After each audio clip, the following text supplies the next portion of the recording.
जंगल भितर गोटे छोटिया पोखरीटीए थाए। आउ सेई पोखरी को जंगलर अनेक पशुपक्षी पानी पीवाकू आसंती। ठीक से पोखरी पाखरे थाए गोटे झंकाड़िया बरगछ। से गछ उहाड़े बिलुआटीए रुहे। बिलुआटी भारी अलसुआ। निजे किछि शिकार न करी अन्यर बड़का शिकार खाइबारे तार अभ्यास हो जाइथिला। तेणु से दिन राति किछि काम न करी पर हाथ को चाहि बसुथिला। सेई गछ मूले थाई पशुपक्षी मानंकु पानी पीबार देखे। मने मने भावे एई समय बाघ आसंता कि भारी भल हुंता। ए डौलो डौलो हरिण आउ ठेकुआ को निश्चिंत मारी खांता। बिलुआटी एमिति भाविबार कारण हेउछि जदि बाघ सेमानंकु मारी खाए तेबे शेषकु ता पाई भी किछि मांस छाड़िकी जानता। आउ सेई छाड़ छुड़ा मांस रे बिलुआ ता पेट पूजा करंता। हेले बिलुआटी सेठी अनेक दिन अपेक्षा कला, किंतु बाघर देखा दर्शन मिलिलानी। बिलुआ मने मने भाविला बोधे महाबल बाघ ए पोखरी विषय रे कि एठिकी आसुथिबा पशुपक्षी विषय रे जानिनी। तेणु से सेई दिन बाघ को डाकिबाकू जंगल भितर को गला। पहाड़ी गुंफा भितर रहुताए महाबड़ बाघ। बिलुआ गुंफा भितर को जाई मुंडियाटे मारिला। तापरे बाघ पचारिला, कौन है तोर? बिलुआ कहिला, महाराज मु आपनंकु गोटे खुशी खबर दबाकू आसीछि।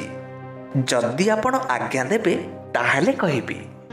बाघ कहिला, हो कह, कौन खुशी खबर अछि कह।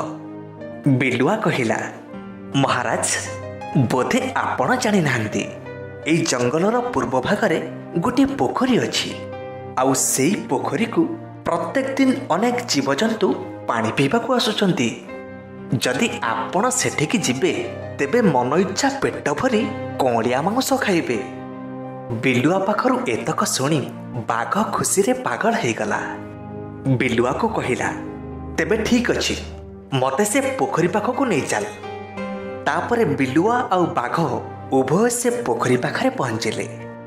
बिलुआ कहिला, महाराज आपण ए गछ पछरे लुचि जांतु, देखिबे केते जीवजंतु आसुचंती। तापरे आपणकर जहा इच्छा मन भरी खाइबे। ठीक सेई दिन ठारू बाघ से गछ आड़ुआଳରେ लुचि रहे। निज पसंदर शिकार आसिले से ताको मारी खाए। आउ खाइसारिबा परे जहा बळी पड़े ताको बिलुआ मन खुशी रे खाए। एमिति किछि दिन चलिला। अनेक जीवजंतु पानी पीबाकू आसी बाघ हाबुडरे पड़ी मले।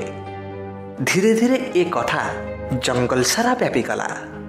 तापरे से पोखरी कूल को आउ केही पानी पीबाकू आसिलेनी। बाघ अपेक्षा करी करी पुणी जंगल भीतर को चलीगला। हेले एपटे बिलुआर बसी खाइबार बाट सबुदिन पाई बंद हेगला। एथर बिलुआर चेता पशिला, केते दिन आउ अन्य उपरे निर्भर करी चलिबो। सेई दिनठू बिलुआ ता सख्य मुताबक शिकार करी खाइला।